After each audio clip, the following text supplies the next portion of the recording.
Ladies and gentlemen, it's a big, weird, wild world out there, folks, and here we stand. Al pie del cañón, ready for anything. I'm Rob, that's Dan, and you're listening to... The ProBoh Show! Good morning, everyone. It's Friday. It's Friday! Oh, yeah. 31st of July. Oh, my God, we made it, friends. Tomorrow it's going to be August, and we lose Dan. Wah, wah, wah, wah. Holiday plans, Dan? Did any Not of... yet. No? Not yet. Not yet. Are you on the precipice of something? No, I don't have any plans. No? The help that our audience gave you yesterday? I'm thinking about it. You're thinking about it? Yes. Yeah. We were talking about the band that was suggested, or not the band really, the festival, Axolotl Mexicanos or something like that, right? Yes. Yeah. You've seen them before. You've got a photo with the band members. Well, yes, but I've never seen them. You've never seen I them? mean, the singer is also a comic drawer. So Ah, I've okay. seen her, but doing comics, not singing. Okay, interesting. Okay, cool. Well, let's wish Dan well. Don't worry, the ProBoh Show will still be taking place next week. I'll be doing it from the ProBoh Studios, as a lot of you are accustomed to seeing me there. I'll be doing it from my home studio, so don't worry, we will be getting shows. Also, my friends, if you're a member of my Patreon community, you will see the poll for next week's topics already waiting for you to choose. That's right, over the summer, I'm giving you the controls, los mandos, or el mando. Right, Dan? Yes. Okay. Yeah, I'm giving you the control of what we talk about. Next week, we're talking about human nature. And there are 10 topics on there. I want you to pick your favorite ones, and the ones you like the most are the ones we will talk about. Most of my favorite unpopular opinion debates we have on this show, most of them come from the realms of human nature. So I'm very, very, very, very excited to talk about that with you next week. It should be a fun one. And given that I'm in my home studio and Danless, I'll be suffering from Dan withdrawal. we were going to keep it fun. Anyway, let's see who's joining us live in the audience. All right, we've got Vero, Bridge, and many, many more piling in. If you want to be as cool, as sexy, as charming, as influential, as intellectual, as impactful as our live audience, if you want to express your opinions and have me be the conduits of those thoughts and feelings, well, it's very simple, friends. You join me on twitch.tv twitch.tv/professional bohemian. That's bohemio profesional, pero en inglés. What time will I be broadcasting the show? I don't know yet. Possibly at the same time. Possibly I'll do an 8:30 to 9:30 program as I do now, just to keep the continuity there. But for further details, friends, you, of course, join me on my Instagram, where I do publish all the comings and goings and toings and throwings of this show and everything else that I do. I usually announce them on Instagram. And that is @professionalbohemian. More importantly, there you get to interact with each show outside of the live shows. Also, by the way, the Vaughan Radio account. Yes, the Vaughan Radio account on Instagram has just published a video. Ooh, and it's a video of me. Oh my God. Talking about molestar, which of course translated into English is not molest. That's something else, something a little darker. It's to bother. Anyway, more on that. You have to click on the video on the Vaughan Radio account and give it a like and write a comment.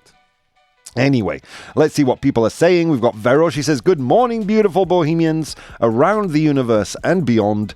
It's Friday. Oh, yeah. Oh, Dan, yeah, send me that one as well. Thank you, dude. I forgot about that one. But yeah, the Friday. I'm going to be alone on a Friday doing the show.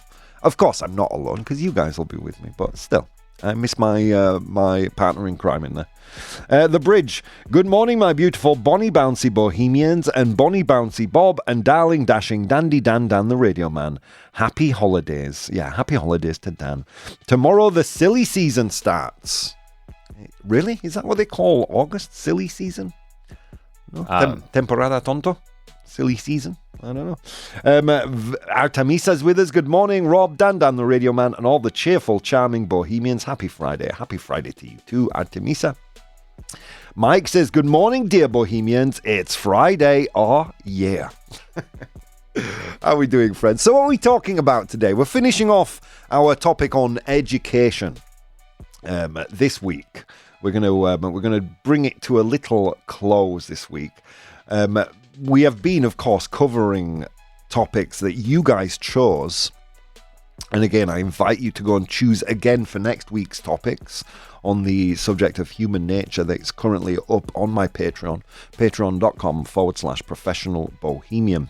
But the last one you guys voted for was this one. Grades, las notas, grades measure compliance.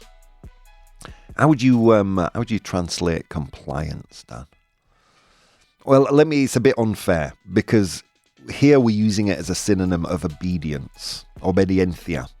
Okay, so las notas miden la obediencia más la obediencia que la inteligencia.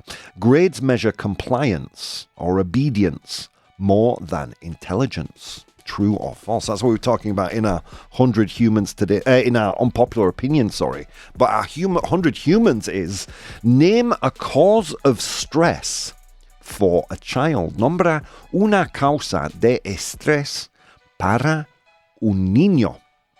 What are your plans for the weekend, Dan? Got any plans? Not yet. Jeez, dude, well, no plans for you. Tomorrow is my friend's birthday, so I guess cool. we will Go drinking. No. Hookers and cocaine, Dan. That's on the menu. No, Dan's a good boy. But no plans in concrete yet. You'll go out, do something.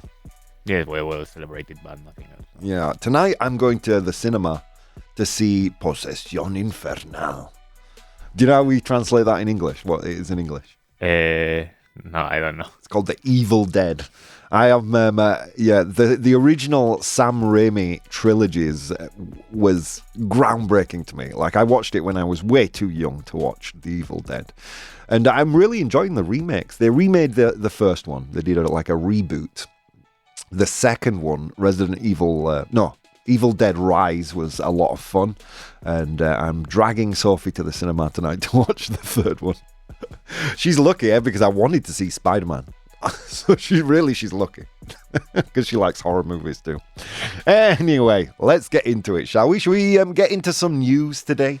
Bridge says, I believe I came across the term silly season from Sir Humphrey on Yes Minister. Yeah, I think the heat brings out people's sillier tendencies, doesn't it? I go a little crazy in the heat. All right, you know what we're going to talk about? Wow, groundbreaking topic, Dan. We're going to talk about eggs, huevos. But eggs, not the other huevos, because this is a family show, you know. Again, this was a piece of news sent to me because I do cover climate news, much to the frustration of a lot of people out there. I do cover climate news, and the price of organic produce, because I think we should all be eating healthier, things like that. So I was sent this one, and it is a Guardian article from yesterday. Organic eggs have worse impact on climate than eggs from caged chickens. Oh my God, los huevos ecológicos tienen un peor impacto climático que los huevos de gallinas enjauladas. That is a difficult word to pronounce for an English person. Thank you, Dan. Enjauladas, yeah. Caged eggs. First of all, I think we should define organic, free range, and caged, right?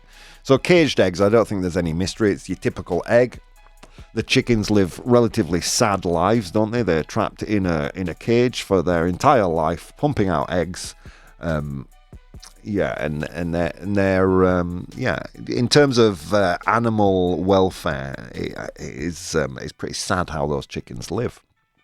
So caged eggs, they have a very small living space. They live in little wire enclosures, often called battery cages. You will hear them referred to battery hens. If you want to know what it's like to be a battery hen, fly on Ryanair. I'm sorry, Dan, you're laughing, but I'm not going to see you for 2 weeks, so I've got to indulge my worst instincts today. That's why we have Ryanair. I know they're right upstairs. Look, I'm sorry, all my friends in Ryanair. They do literally occupy the office above us. Environment. They're completely indoor, high-density setups with no access to outdoors, natural light or sunlight. And they're generally considered the lowest animal welfare option, right? So if you're interested in the welfare of the animals you eat, then, caged eggs or battery hens is probably the worst thing you can do. Then you have organic eggs, right? They must meet cage-free and free-range standards, meaning hens have room to move inside a barn and daytime access to the outdoors. The hens are fed 100% certified organic feed, so the hens eat better than you do, grown without synthetic fertilizers or pesticides, and are raised without routine antibiotics or synthetic hormones. Of course, battery hens are given hormones, so they lay more eggs. And the standards flocks are often subject to stricter limits on maximum size and overall farm management practices. But then you have free-range eggs, which is pretty similar to an organic egg, but they're fed standard commercial grain, unless it's specified otherwise, really. They are allowed to roam outside through the day, but yeah, the main difference is in how they are fed. Basically, they're not fed on organic produce. So why are organic eggs worse for the environment? A new study suggests that organic free-range eggs may have a bigger climate impact than eggs from caged chickens. According to research, switching all UK egg production to an organic free-range model could produce greenhouse gas emissions equivalent to, get this, 2,316,000 tonnes of CO2. Compared with 1,184,000 tonnes under a fully caged system, under the battery hen system. The main reason is efficiency. Caged hens tend to produce more eggs with fewer birds, while organic free-range systems require more hens to produce the same number of eggs. But the findings come with some important caveats. Do you eat a lot of eggs, Dan? I guess, yes. Yeah. Tortilla, scrambled. What's your favorite egg? How do you like your eggs? I don't know. I know that, for example, muffins and those kind of pastries. God. Okay, so in baked goods. Yeah. Right, yeah. Well, in that case, I eat a ton of eggs, yeah. I eat eggs anyway. My preferred breakfast is bacon and eggs. Over the weekend, bacon and eggs. Every day. Just, you can take the boy out of England. You can't take the England out of the boy. And sunny side up for me, which means you basically just crack the egg into a frying pan, wait for the egg to be cooked, and then put it on a slice of bacon and eat. These findings do have some important caveats, though. The study used data from 2009 to 2010 and did not fully account for factors such as pesticide use, biodiversity, soil health, and broader animal welfare. So yeah, these battery chickens, are fed hormones. What does that do to your body? What do the pesticides used in the creation of the food for the chickens? What kind of climate impact does that have on the soil? So it's not a perfect study, is it, by any means? One of the study's authors said research highlights a difficult trade-off. Systems often seen as better for animal welfare can have higher environmental impact.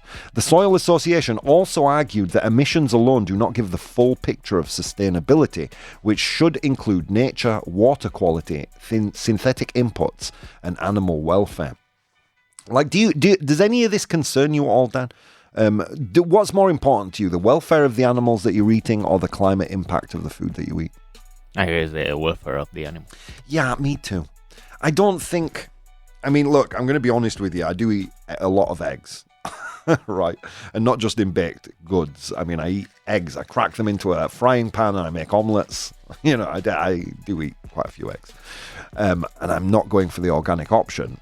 mainly because I'm poor, but not for many other reasons. But if I were to make the decision to try and be more conscious, it would be the main factor, the main sway, even now when I go and I kind of price up if I can afford organic options, it's because of the welfare of the chicken and because I don't want to be putting any hormones into my body unnecessarily.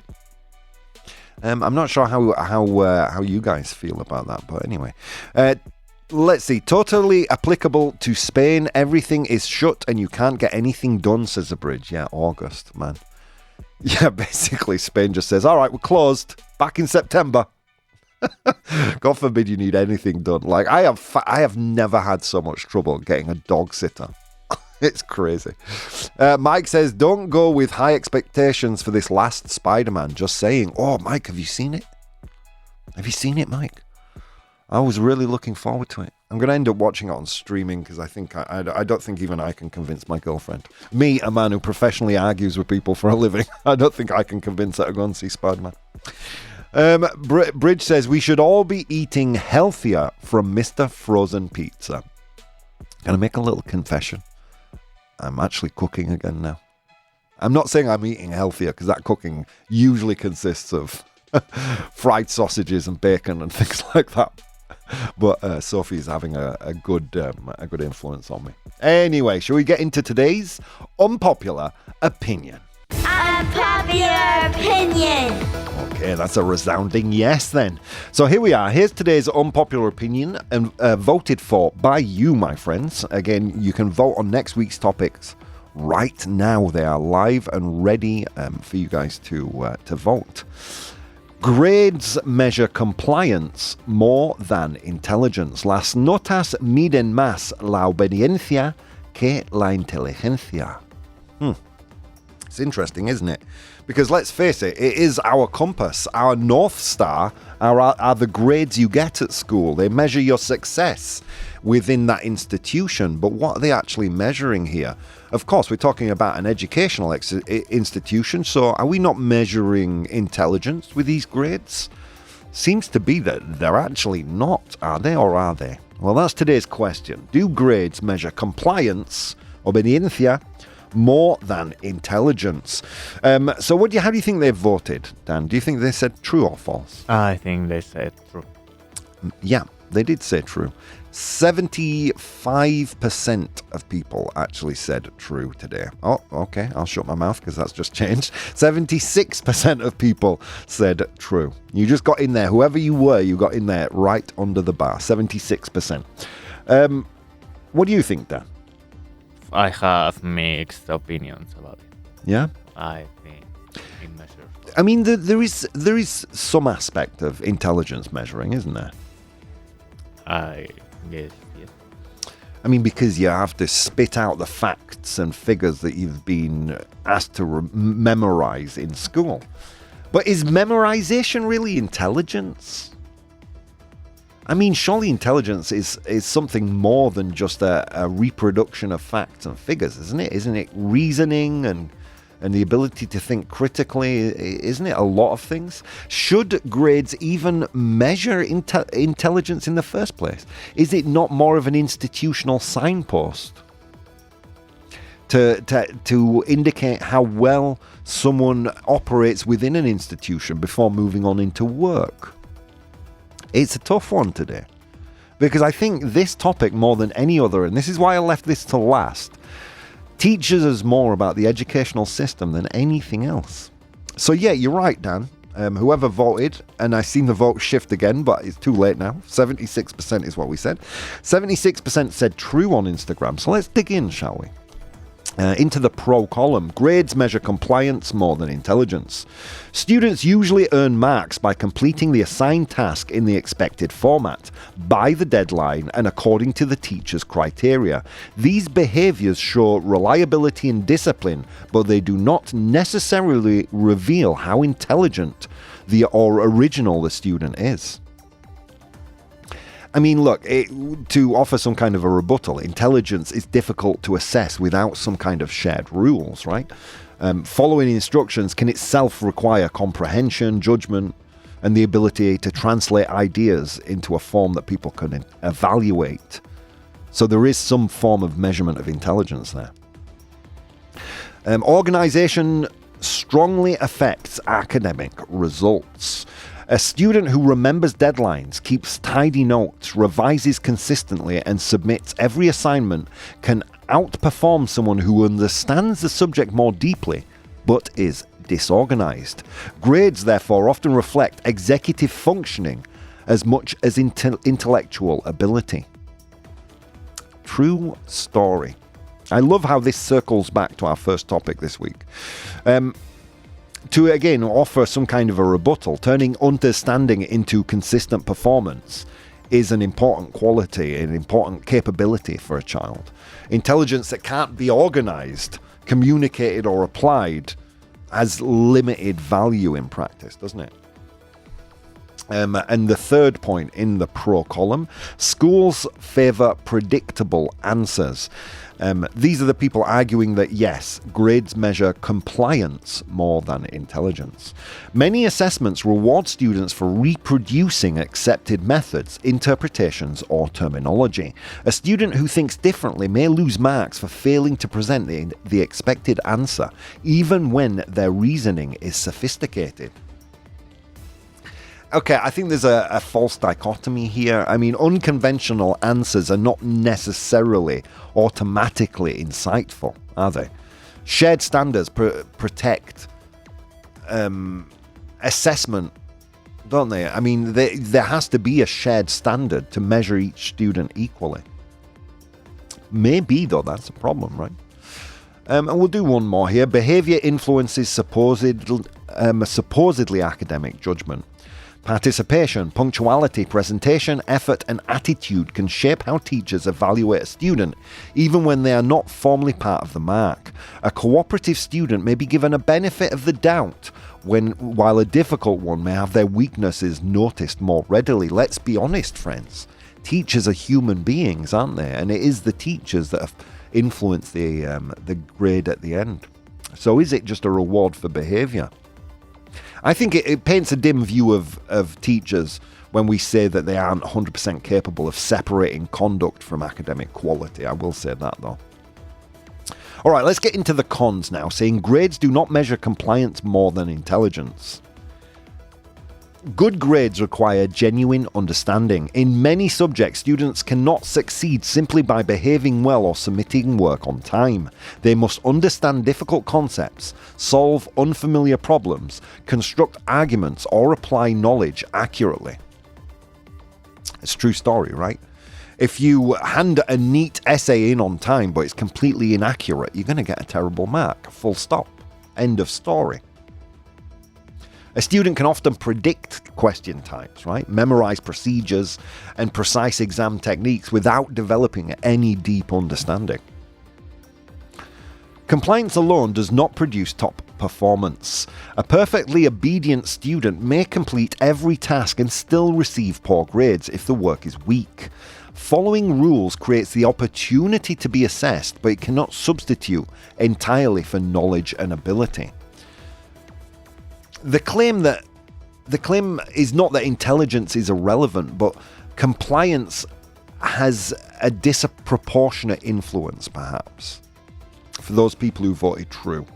They're saying, well, yeah, even an intelligent student can get bad marks if they're disorganized, but that doesn't mean that intelligence isn't measured, I don't think. All right. The third point here in the con column, where only 24% of people voted today, although that is currently live and still shifting.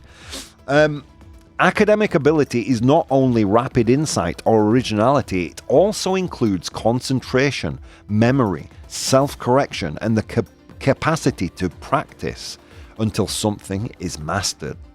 Grades can capture these less glamorous forms of intelligence. It's true. The ability to memorize and reproduce, understand, concentrate, correct yourself, and practice until you've actually got something dominated. These are very practical forms of intelligence. And also, I might suggest forms of intelligence that are valued way more in the outside world than being a disorganized mess, who happens to be very talented at a subject. Yeah, so there you have it, friends. It's a tough one today, so I'm going to ask you to maybe step outside your own beliefs here and actually give me an honest answer from deep down. I do see a couple of comments in the chat. Good morning to Carmen, who's also joining us. And tell me, what do you think? What do grades measure? I mean, it's clear they pay homage to both things, both compliance and intelligence. But which does it measure more? Our unpopular opinion today is grades, las notas. Grades measure compliance more than intelligence. Las notas miden la obediencia, más la obediencia que la inteligencia. True or false? I will post the poll in the chat. You guys will vote, and when we get back, we'll see if we've come to some kind of a consensus. See you soon. Hey guys, if you'd like to support the show, you can do so on Patreon. That's patreon.com/professional bohemian. There you'll find VODs of the episodes as they are recorded live, blogs, vlogs, and behind-the-scenes content. If you'd like to watch the show live, you can do so on twitch.tv/professional bohemian, and you can participate in the polls we use in the show on Instagram @professional bohemian or Twitter @ProBoh, PROBOH. Okay, on with the show. Ladies and gentlemen, welcome back to the show. It's now 9 a.m. Central European Time on this, the 31st of July, entering silly season, as Bridge says, where Spain essentially closes down. Yeah, that was the biggest, for me, Dan, the biggest culture shock coming from the UK. When I first moved here a century ago, was the fact that, you try to get anything done in August, it's almost impossible. Anyway, but yes, it is. We are on the doors of August. The summer is we're in the thick of summer, aren't we? Let's be honest. What do we miss if you just tuned in? We looked at an interesting report from The Guardian that was sent to me. Organic eggs, huevos ecológicos. Organic eggs have worse impact on climate than eggs from caged chickens. Los huevos ecológicos tienen un peor impacto climático impact on climate que los huevos de gallinas enjauladas. Yeah, I mean, it does miss off quite a bit of this picture, doesn't it, though? The pesticide use in the chicken feed from caged hens, biodiversity, the health of the soil, the animal welfare in general.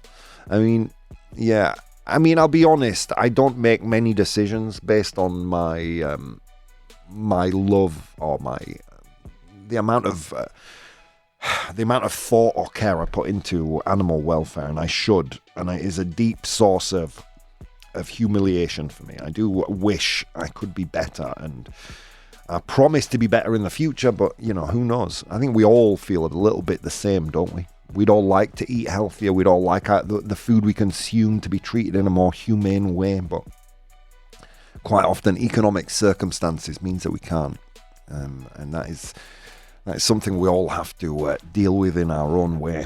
Anyway, yeah, so it's interesting, though, the fact is almost double the tons of CO2 to produce the same amount of eggs for organic free-range chickens than it is for fully caged chickens. But a lot of that is because the chickens are pumped full of hormones, so they lay more eggs. So make your decision, right? I mean, also, not only your health impacts, what do these hormones do to your own body, right? Anyway, and then we moved into today's unpopular opinion, which is grades measure compliance more than intelligence. I like what Mike says here. This news makes me think of the movie Chicken Run. Yeah. Have you seen Chicken Run? I don't think so. Maybe in Spanish it has. Yeah. It's a Adman Animations, the same guys who do Wallace and Gromit. Yeah, it's very good though. It's very good. Anyway, I do like to shout out some British cinema. Why the hell not? Anyway, so yeah, what do you think? So grades measure compliance more than intelligence. It's a tough one today. Here's the thing. A question to you, Dan. Should grades measure intelligence? Because I don't think it's something we often ask ourselves. Is that what we want? Is that what we're trying to measure? Is that what we want to measure? You as parents, employers, future employers, should grades measure intelligence and nothing else? I think grades should measure if a student has the conocimientos mínimos The minimum Minimum knowledge. Yeah, about life in general. yeah. But I don't think it measures intelligence, but because we talked about it sometime before that there are 7 types of Yeah, intelligence. Yeah. So I think that grades are meant to measure the knowledge, the basic knowledge, but not intelligence. Yeah. Yeah, I mean, because let's face it, what does it really measure in terms of intelligence? Probably memorization more than anything else. I mean, you can memorize a lot of facts outside of practical skills like maths, where you have to understand. As long as you memorize dates and names and places and outcomes, you can really ace a set of exams without really having any real deep understanding. I mean, is the debate really about what intelligence means and whether schools are capable of recognizing it? You know, if intelligence means abstract reasoning, originality, curiosity, the ability to see what others miss, grades are clearly incomplete. So when your kid brings home their report card, you're not seeing those things. You're not seeing a reflection of abstract reasoning, originality, curiosity. In fact, quite the opposite. If it's a good result, what your kid has done is managed to reproduce verbatim what the teacher has told them. I mean, schools, the practical part of this is that schools have to manage large groups of kids. They have to meet deadlines, cover curriculum, produce comparable results to other schools. Those practical needs naturally favor students who are going to be punctual, organized, predictable, and easy to assess. Compliant. Right? But intelligence can also be defined more broadly, can't it? The ability to understand expectations, regulate behavior, communicate clearly, and produce reliable work may not feel very intellectually sexy, but it matters in almost every institution. From this perspective, grades don't confuse intelligence with compliance. What they do is they manage a form of intelligence adapted to collective life. School and education, it is an institution. And the next institution you probably enter after education is work. And is it measuring something that is applicable to working life? The fact that this person can get in on time, they can reproduce work reliably. Are they actually measuring something more important than just, intelligence? And it could be that, couldn't it? It could be that. I mean, I know we did at the beginning of the week. The reason I said this is a beautiful full circle moment is because at the beginning of the week we asked whether schools should be preparing kids to be good employees or well-rounded people, and you all said well-rounded people, except for Dan and I, who said we should be producing employable people, right, Dan? I'm not lying. No, yes. I mean, for me, when I'm hiring, right, when I'm in a position of hiring, I do look at the grades because I understand that I operate within an institution that is and I do understand that the grades are a reflection not only of a person's comprehension of the topics, but also of the fact of how reliable they've been as a student, because a reliable student 9 times out of 10 is going to be a reliable employee. I think that makes sense. I think we may be coming to a deeper truth here on this one. I mean, there's also a bit of a conflict here between potential and performance, right? Students want to be judged by what they are capable of, while schools only grade what they actually produce. A gifted but disengaged student may genuinely possess more intellectual potential, but institutions can't build a fair system around an invisible ability or a hypothetical achievement, right? I mean, I think the uncomfortable truth may be, I don't know why I'm concluding this. I haven't even gone to your questions yet. I mean, okay, just to sum up, the uncomfortable truth may be that grades neither measure intelligence or obedience. Maybe it's something in between that. Maybe it's more of a predictor of the potential employee within them. Maybe that's what it is. I don't know. Let's get into your thoughts and feelings here. We've got some comments in the chat. Veros is false. Okay, so the unpopular opinion, grades, last notas, measure compliance more than intelligence. Vera says no, false. Grades were created to measure the student's knowledge about a subject. They depend on it. That's what exams are for. But let's not forget, Vero, it's not all about exams, is it? Quite a lot of your grade is based on your behavior in class, how punctual you've been, how reliable you are, and a massive portion of a grade is quite often coursework, isn't it? And those things factor into coursework. You know, did you deliver your essay on time? Was it, you know, are you a predictable and reliable student? But I understand what you're saying, you know. But then, you know, do even exams measure intelligence? I think they don't measure intelligence. They measure memory, don't they? 9 times out of 10. Anyway, Artemisa says, I'm more on the true side. Grades can show knowledge, preparation, memory, and effort. The problem is that they also measure how well you follow instructions, reproduce an expected answer. They often reward compliance and exam technique far more than creativity, critical thinking, or genuine understanding. Yeah, true story. Artemisa. True story. I think I completely agree with that. But I follow that thought to its logical conclusion. If you're an employer, what is more important to you? I mean, we all want to work with brilliant people, but we also want to work with reliable people, don't we? And I would say a reliable team player, someone who's going to reproduce expected results as an employer, is going to be more important than, you know, how creative someone is. I mean, maybe not the case in the area that I work. You rely on extremely creative people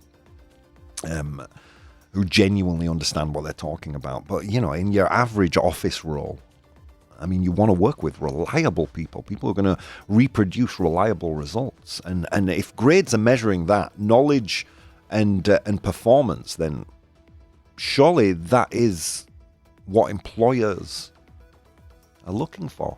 But then that obviously presupposes that that's the purpose of education. And you guys educated Dan and I on the fact that, you know, it's not about producing employees, is it? It's about producing well-rounded people. But how do you measure that predictably across several institutions? It's a tough nut to crack. Es un problema difícil.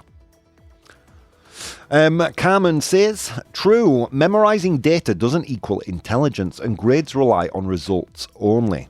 But I've met intelligent teachers that are able to see beyond and give grades based on their students' creativity when they approach problems. At the end of the day, they can reward that too. Libertad de cátedra. What does that mean, Dan? Libertad de cátedra. I don't know the meaning of that expression. We're going to do. I think it means that you should be able to choose whatever you want in the terms of what to study and what to read. Okay. But I don't know. Let's get Google to give us a good translation. If Dan doesn't know it on this show, we're lost, you know. In English. All right, let's see. Libertad de cátedra is academic freedom. Yeah. Academic freedom. You were right there, Dan. You're on the cusp of that one. Yeah, it's an interesting one, isn't it? I mean, what would you like schools to measure? I think quite often you go home with that report card, and if it's not an A, B, or C, if it's quite often if as a parent you have to deal with the results I used to take home to my grandparents. You see those results and you think, wow, this kid is dumb. But then, of course, I got into university and flourished. So there is something missing, isn't there? There is definitely something missing in the way we measure the performance of kids and how we bring out the best in them, I think. Anyway, let's get into some comments that I received on Instagram. Soren Lindholm says, I think it makes sense. Kids learn at different speeds, so teaching everyone pure... hang on a minute. Those are yesterday's. Hang on, let me see if I can find today. Sorry, I do tend to cut and paste our bystanders' opinions into my notes. Sorry, I'm just navigating very slowly to my Instagram. Here it is. Okay, Niklas, Niklas, Niklas says... there is some truth to that. Schools often reward meeting deadlines, following instructions, and playing by the rules as much as raw ability. Yeah, I mean, I think we all kind of agree on that point, don't we? Yeah, they do. I think I follow that to its logical conclusion and think, well, shouldn't they? There's the thing. I mean, look. Maybe they do all these things. Maybe they measure. Maybe they do measure compliance more than intelligence, but shouldn't they? We all operate within certain institutions, don't we, professionally speaking. And school, all right, we may want them to turn us into well-rounded people, but we also want them to turn us, to some degree, into employable people, don't we? And I think the utility of the grades as they're measured right now, if they are measuring following deadlines, following instructions, playing by the rules, then surely that is something that other institutions are going to value. And if high grades are a reflection of that, well, kudos, that's great. Perhaps our educational institutions are actually doing something right. Heather Mills says, I don't agree. Plenty of exams genuinely test understanding and problem solving, not just obedience. Plenty of exams, maybe. I'll maybe give you that point, Heather. But what about the coursework? A part of, and it's not hidden. The teachers will tell you a part of your grade will be, you will lose marks if you don't hand this in on time. And a portion of the grade will be how legible the text is, how well written it is. Not the ideas contained within. Do you know what I mean? And then in a lot of exams, they're measuring memory. They're not measuring understanding. So I will take issue with that. Outside of maybe math, where you're given a problem, you have to work it out on the page. Tadweth says, the student who questions everything can end up with a lower grade than the one who memorizes exactly what's expected. Oh, that's a great comment. The student who questions everything can end up with lower grades than the one who memorizes exactly what's expected. Yeah. I'm not suggesting here that a student, in order to be intelligent, has to question everything. We do have to rely, don't we, on the expertise of others in this life. That's half the problem now. Science denial running rampant in society. Oh no, I did my own research on Facebook. Oh, thanks. Thanks, Uncle Steve. You know way more than the CDC or climate scientists. Thanks, Steve. You're the best. You're a genius. I'm not suggesting that, that kind of critical thinking. Look, critical thinking is important, but, like everything in life, it requires balance. If your mind is so open, your brain will fall out. Anyway, and Camille, just to finish off, Camille Vernier says, grades measure a lot of things at once: knowledge, effort, organization, and yes, sometimes compliance too. I would argue that effort and organization is part of compliance, isn't it? It's complying to the school's rules, to the tasks at hand, to reproducing things in a way that the teacher or whoever it is in that academic field wants things to be presented. And I don't think that's a bad thing. I think we kind of assume that is a bad thing. No, I want my child's intelligence measured. I want you to make him smarter, brighter. But I don't think it's a bad thing. I mean, at the end of the day, that's those qualities are going to be valuable in the outside world, you know? Anyway, should we get to the results of the poll? You guys said grades measure... grades measure compliance more than intelligence. Las notas miden más la obediencia que la inteligencia. And you guys said... 80% true. Yeah, I think... did we shift your needle at all on this, Dan?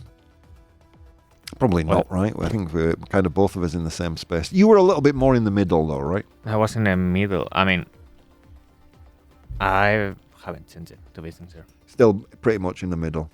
I mean, at the end of the day, it's not a bad position to take because the grades clearly measure both things. I mean, look, I think it's equally clear that grades don't tell us how intelligent someone is. They tell us how effectively that person can turn whatever intelligence they possess into the kind of performance that an institution recognizes. I mean, compliance matters, but so do effort, knowledge, strategy, circumstance. The mistake is not using grades. It's treating it as a useful administrative signal, as a complete portrait of mind. Okay? What it will tell you is how that person operates within an institution, perhaps not how intelligent that person is. We'll finish off here with Mike's comment. Mike says, grades say more about dedication and good habits than intelligent. Plenty of intelligent people just don't put enough effort or have problems that stop them from using their intelligence to its full potential. And a lot of people with average intelligence get along through hard work. I think that's an interesting and pertinent comment to finish on. Okay, right now, let's go to our 100 humans.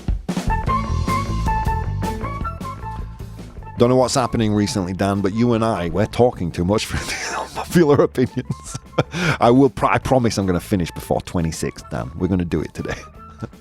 I've gotten into a terribly bad habit of being late to the next show. So let's go. A long walk to work today across snow-capped mountains, through river valleys. I encountered 100 humans and asked them a question. Today's question is, name a cause of stress for a child. Nombra una causa de estrés para un niño. I asked them that question. They gave me their answers. I'm in possession of the top 7 answers. Your job in the audience is to identify those top 7 answers. A big thank you and a nibble of the ear to Feno, Kitty, Pedro, Fran, Anna, Ivan GP, and Juan Arreo, Ivan Samroff, Athol Dan, many people for interacting on Instagram. Dan, cause of stress for a child. Parents. Los padres. Is parents there? Yes, it is, Dan. I have a feeling you thought that was going to be a joke answer, but it's there. It's there. 10 it was going to be. Yeah. It's there. 10 of 100 humans answered that. Parents, padres. It's the 4th most popular answer. Vero says pressure. Pressure with regards to what? I mean, pressure can all... Yeah. Feeling a lot of pressure is a synonym of stress. So I need what is causing that pressure. Sir Rob the Waffle. Yes, exactly, Bridge. That's me. I'm a waffler. Artemisa says their parents divorce. Yeah, parents. It's right there. See, Dan, it wasn't a bad answer. It was a good answer. Grades, says Mike. I can't give it to you. Getting good grades. I mean, it's there. Perhaps some of the things that lead to getting good grades might be there. I did ignore our friends on Instagram yesterday, so let's get into their answers a little bit. Feno Kitty says parents as well. Dan, you're in good company here. That don't get on well and argue a lot. Feno Kitty says changing school. Juan Arreo also says school. Is school there? Colegio. Yes, it is. Well done. Well done to you guys, Feno Kitty, Juan Arreo, and others who all said school. It's 28 of 100 humans, the number 1 answer. Very good, very good. Artemisa in the live chat here says teachers. It's a good answer. Mike says homework. Deberes is homework there. Yes, it is. Well done. Homework is there. Teachers, sadly, is not, but maybe teachers fall under school, don't they? Anyway. Ivan GP says bullying. Bullying. Acoso escolar, I was told after our show the other day. It's not acoso. It's acoso escolar. Acoso escolar. Bullying. Is bullying there? Yes, it is. Well done, Ivan GP. Bullying is there. 17 of 100. Third most popular answer. School performance, says Vero. Very good. Bullying, says Artemisa. Very good. That was there. Social media, says Artemisa. Social media. Redes sociales. Is that there? Yes, it is. Well done. Social media is there. 4 of 100 humans. 7th most popular answer. Friends, says Athul Dan on Instagram. Friends, thank you, Athul Dan. Is friends there? Yes, it is. Well done. Friendships, amistades is there. It's the 6th most popular answer. And finally, just zooming down the list, Ivan Samroff says exams. Mike says getting a labubu. Not getting one is a cause of stress, isn't it? Is exams there? Examenes, exams. Yes, it is. Well done. And quite appropriately, on Dan's last day for 2 weeks, you completed today's 100 humans. Oh. Well done, friends. Let's go through the list. I asked 100 humans to name a cause of stress for a child. Nombra una causa de estrés para un niño. In position number 7, we had social media, redes sociales. In position number 6, we had friendships, amistades. I'm not sure my friendships were a big cause of stress more than they were an alleviation of that stress. But I suppose arguments and things. In position number 5, we had homework, deberes, homework. In position number 4, parents, padres, for all sorts of reasons. Maybe they're too strict, maybe they argue, whatever. In position number 3, acoso escolar, bullying. In position number 2, we had exams, exámenes, and finally, in position number 1, school, colegio. Well done, friends. Mike says, we'll miss you, Dan. None of you will miss him as much as I do when I'm it's just us in the ProBoh studio at home. Oh my God, Dan, I'm late again. Sorry, dude. Okay, guys, that's all for me this week. I'll see you next week. Don't forget to vote on the poll on my Patreon to figure out what we're going to talk about next week. I'll see you next time.